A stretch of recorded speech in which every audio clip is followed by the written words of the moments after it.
है जिसको हम रावल लेक या रावल डैम भी कहते हैं।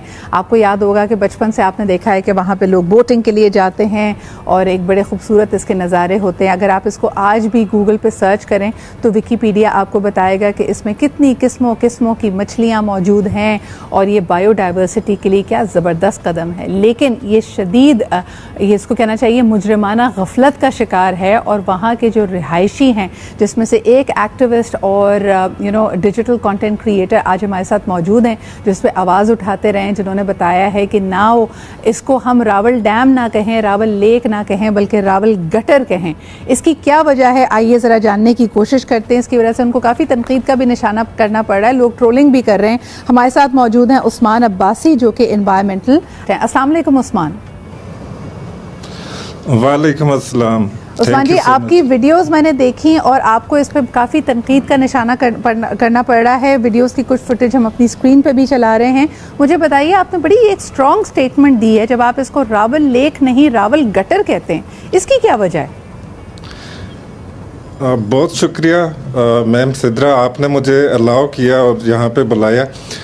फॉर्चुनेटली मेरे पास सारे एविडेंस हैं और उसकी बेस के ऊपर मैं कहता हूँ कि ये गटर है। मैंने कोई आज से 7 मंथ्स पहले एक एविडेंस कलेक्ट किया था, एक डॉक्यूमेंट्री बनाई है, मेरे अपने चैनल्स हैं सबके लिए। उसके ऊपर मैंने सारे एविडेंसेस कलेक्ट करके और मैंने सीडीए तक और जितने भी हमारे इदारे हैं सब तक मैंने ये बात पहुंचाई और मैं हाथ जोड़ रहा हूँ कि खुदा का वास्ता है, अपने जो हमारे जो नेचुरल रिसोर्सेज हैं इनको बचाएं, आने वाली नस्लों को बचाएं, वरना हम तबाह हो चुके हुए हैं। बायोडाइवर्सिटी क्या तो क्या सस्टेनेबिलिटी, कुछ भी नहीं बचना। अगले 5 सालों के पास हमारे पास कुछ भी नहीं होगा और अल्लाह करे कि ये आवाज़ उन ऐवानों तक पहुँचे जहाँ पे ये लोग बैठे हुए हैं और जो तक नहीं रिंगते उनके कानों के। अच्छा, ये हमारी जो तस्वीरें चल रही हैं इस वक्त, उसमें तो शायद टूरिस्ट और सीडीए या कुछ इस तरह के मुलाजमीन नज़र आ रहे हैं। अगर हम उस्मान की वीडियोस दिखा सकें, मैं आई वाज इन पेन जब मैं सिर्फ उसको स्क्रीन पे देख रही थी। उस्मान, आपने कहा कि आपसे वहाँ पे सांस नहीं ली जा रही। सैकड़ों की तादाद में मुर्दा मछलियाँ रावल लेक के चारों किनारों पे हमें नज़र आती हैं, उसमें गंदगी गलाजत नज़र आती है।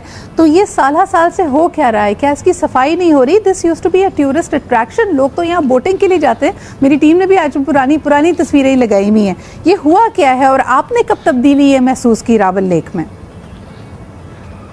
अच्छा, मुझे कोई पिछले 5 साल जब से मैं इस्लामाबाद आया हूँ तो मेरा पहला पॉइंट ये था कि जिसको मैंने ना आइडेंटिफाई किया था जी। और क्योंकि आपने शुरू में ही कहा कि मेरे ऊपर ट्रोलिंग और मुझे ऐसे लोग समझते हैं कि जैसे मैं उनका दुश्मन हूँ। मैं तो सबके बच्चों की बात करता हूँ। ये जितना भी बाराको कायदे आज़म बरी इमाम की जो सीवरेज है, क्योंकि वहाँ पे कोई सीवेज सिस्टम नहीं है, सारे का सारा ऑल टुगेदर जिसको हम कोरंग रिवर कहते हैं, वो रिवर नहीं है, वो कोरंग सीवरेज लाइन है, वो सारी की सारी डंप होती है इसमें। अच्छा। तो मैंने NIH के अंदर जाके टेस्ट भी करवाए इस पानी के, क्योंकि मैं एक स्कूल में टीचर हूँ बिकनॉस गुलबर्ग रेंज के अंदर। मेरे बच्चे जो कि ग्लोबल पर्सपेक्टिव पढ़ते हैं उनको मैं पढ़ाता हूँ, उनसे मैंने प्रोजेक्ट भी करवाया हुआ है, मेरे पास उसकी रिपोर्ट है। और मैं चीख के हर बंदे को कह रहा हूँ कि 40-50 लाख लोगों की ज़िंदगी दाव के ऊपर है। बायोडाइवर्सिटी क्या तो क्या ecosystem, nothing is left. Okay, आप मुझे ये बताइए कि क्या ये रावल लेक का जो पानी है वो पानी भी इस्तेमाल के काबिल है? आपने कहा कि उसको जब आपने टेस्ट कराया तो ये टेस्ट क्या कहता है? उसके अंदर क्योंकि हमारे पास रिसोर्सेज कम थे, बच्चों ने डोनेशंस वगैरह कलेक्ट किए थे, तो हमने जो पीने के लिए या जो इकोलाई वो होता है कि जिसमें बैक्टीरियाज कितने हैं, तो उसमें कुछ इतने मैक्सिमम बैक्टीरिया से कि लैब वालों ने कहा कि दुनिया का अगर कोई गंदा तरीन पानी है जी, तो वो ये वाला है। तो बाकी इसके अंदर जो मेटल्स और जो mercury and so on, list goes on, वो चीज़ें अगर आप देखें तो ये बहुत कुछ है इसके अंदर ना। अच्छा, मुझे बताइए कि क्या वहाँ पे बोटिंग एक्टिविटीज़ और बाकी चीज़ें उसी तरह जारी और सारी हैं, या शहरियों ने भी इसका एक बॉयकॉट किया है कि भाई इतने गंदे पानी में क्या हम जा सकते हैं, या उसके इर्द गिर्द लोग अभी भी पिकनिक मनाने आते हैं? मैंने ये भी देखा कि आपने कुछ डंपस्टर्स भी दिखाए कि ग्रीनरी के बीचों बीच कूड़ा रखा हुआ था, और मैं नीचे जब कॉमेंट्स पढ़ी थी लोगों ने कहा नहीं जी ये तो CDA की गाड़ी रोज़ आके उठा के ले जाती है, और आपने फिर उस पर जवाब दिया कि भाई मैं यहीं खड़ा हूँ, जिसने गाड़ी भेजनी है इसकी सफाई करानी है करा लो। तो क्या रद्द अमल है, जब आपने हुक्काम बाला से बात की तो आपको क्या रिस्पॉन्स मिला?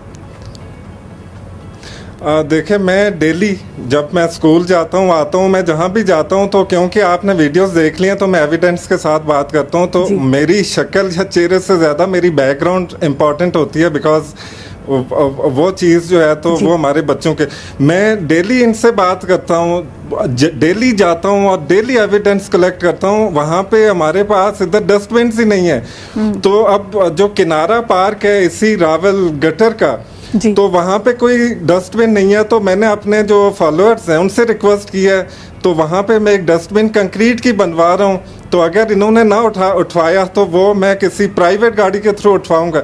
लेकिन इट इज़ सो अनफॉर्चुनेट कि उसके साथ ही एक स्कूल है, बच्चों का स्कूल, हमारे प्यारे बच्चों का स्कूल है, और उसके सामने का मैं आपको दिखा रहा होता हूँ। अगर ये हाल है तो हम आने वाली नस्लों को क्या सिखा रहे हैं कि जी आप गंद में रहें, गंद फेंकें, तो ये हमारी ज़िंदगी है। तो मुझे खुदा की कसम, मैं रोता हूँ, रोज़ रोता हूँ और तड़पता हूँ। उस्मान साहब, आपने इतना ज़बरदस्त बीड़ा उठाया है और ये पाकिस्तान का चप्पा चप्पा हमारा है।